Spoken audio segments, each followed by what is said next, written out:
This is Pascal. You might know him more as an apologist from his wager. But here's a really insightful thing that Pascal says about the way the church gains recognition by serving in culture. He says, men despise religion. They hate it and fear to find it true. To cure this, I must begin by showing that religion is not contrary to reason, it's venerable.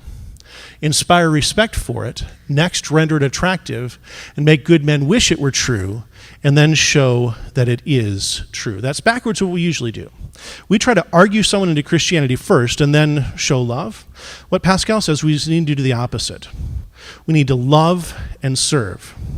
Show that Christianity is good and loving. And then when people ask questions, you can say, oh, and by the way, it's true. Okay?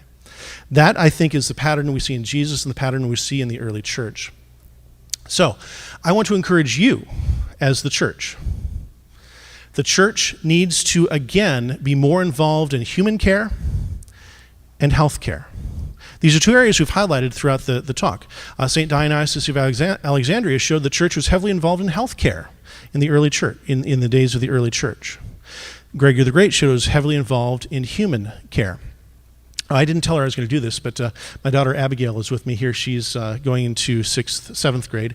And she is talking that she wants to be a medical missionary when she grows up, wants to go into nursing and go into the mission field to bring medical care along with the gospel to people who would not have either one. I want to encourage you. Is there a way that you can use your career interests to serve those who need to hear the gospel, but also who simply need the care that you can give?